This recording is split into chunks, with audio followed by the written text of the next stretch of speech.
Hello नमस्कार। म advocate Pritam Tamang, पेसाले कानुन व्यवसायी।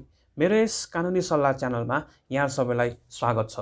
सधैँ चाहिँ आज पनि फेरि यहाँ समक्ष इन्ट्रेस्टिङ कानुनी विषयका साथ उपस्थित भएको छु।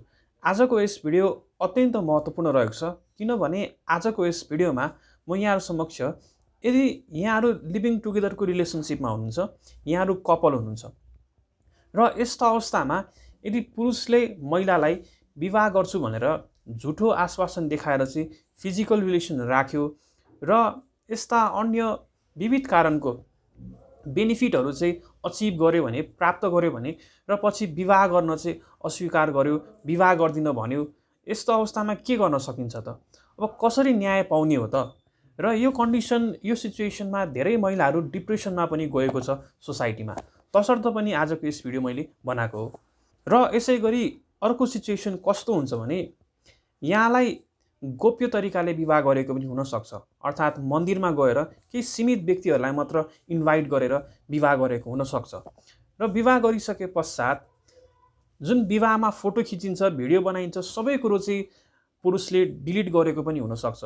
र यहाँहरूसँग पछि विवाह दर्ता र यस्ता कुनै पनि डकुमेन्ट नभइसके पश्चात 1-2 वर्षपछि आफ्नो विचारहरू नमिलेर, एकअर्काको विचार नमिलेर चाहिँ पुरुषले धोका दिन पनि सक्छ।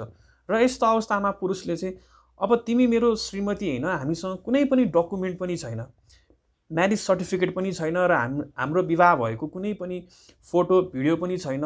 अब यस्तो अवस्थामा तिमी मेरो पत्नी भनेर चाहिँ तिमीले कुनै पनि कन्डिसनमा प्रमाणित गर्न सक्दैनौ र म अब अर्को विवाह गर्छु भनेर यहाँहरूलाई कुनै थ्रेट पनि दिन सक्छ। अब यस्तो कन्डिसनमा यदि यहाँहरूसँग कुनै पनि लिगल यस्तो म्यारिज सर्टिफिकेटहरू, पेपर डकुमेन्ट्सहरू छैन भने अब यस्तो अवस्थामा कसरी चाहिँ श्रीमान श्रीमतीको सम्बन्ध चाहिँ प्रमाणित गर्ने त भन्ने विषयमा पनि आजको यस भिडियो विशेष गरी केन्द्रित रहनेछ। तसर्थ आजको यस भिडियो अत्यन्त महत्त्वपूर्ण छ, ध्यान दिएर हेरिदिनु होला।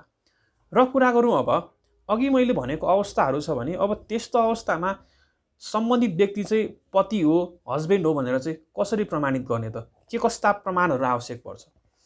यदि फर्स्टमा भनेको यहाँहरूसँग विवाह हुँदाको फोटोहरू, भिडियोहरू छ भने त एकदम बेस्ट भइहाल्यो। र यी बाहेक अन्य अहिले सोसल मिडिया साइट्सहरूमा फेसबुक, इन्स्टाग्राम, ट्विटरहरू जस्ता सोसल मिडिया साइट्सहरूमा स्ट्याटस लेख्दाखेरि सम्बन्धित व्यक्ति चाहिँ पत्नी हो भनेर सम्बोधन गरेको हुनसक्छ, एडमिट, एक्सेप्ट गरेको हुनसक्छ। त्यस्तो कुनै एउटा पब्लिक प्लेटफर्ममा चाहिँ एक्सेप्ट गरेको कुनै त्यस्तो सेन्टेन्सहरू छ भने, त्यस्तो सिचुएसनहरू छ भने यहाँहरूले स्क्रिनसट गरेर त्यस्तो राख्नु होला। र त्यसै गरी लिभिङ टुगेदरमा बस्दाखेरि अब कहिलेकाहीँ महिला बिरामी भएको अवस्था हुनसक्छ र बिरामी भइसके पश्चात हस्पिटल लानु पर्यो र हस्पिटलमा लाँदाखेरि चाहिँ पुरुषले त्यस्तो महिलालाई, बिरामी भएको महिलालाई एडमिट गराउनुभन्दा अगाडि जुन त्यो पेपरमा चाहिँ हस्बेन्ड हो भनेर चाहिँ आफ्नो नाम लेखाएको अवस्था छ भने त्यो पनि डकुमेन्ट यहाँहरूले सधैँ सेफ राख्नु होला। यदि पछि अदालतमा नाता कायमको मुद्दा दायर गर्नु पर्यो भने यो पनि प्रमाणमा स्वीकार हुन सक्छ। तसर्थ यस्तै गरी अन्य यहाँहरूसँग कुनै मेसेन्जरमा गरेको च्याटहरूमा चाहिँ यहाँलाई वाइफ भनेर सम्बोधन गरेको छ, कुनै भोइस रेकर्डिङमा चाहिँ वाइफ भनेर सम्बोधन गरेको अवस्था छ र यस्ता कुराहरू छ भने चाहिँ यहाँहरूले सधैँ सेफ राख्नु होला।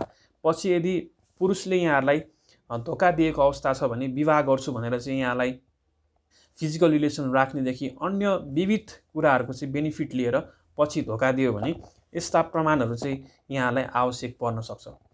हस् त, आजको यस भिडियो यहाँहरूले बुझ्नुभयो होला।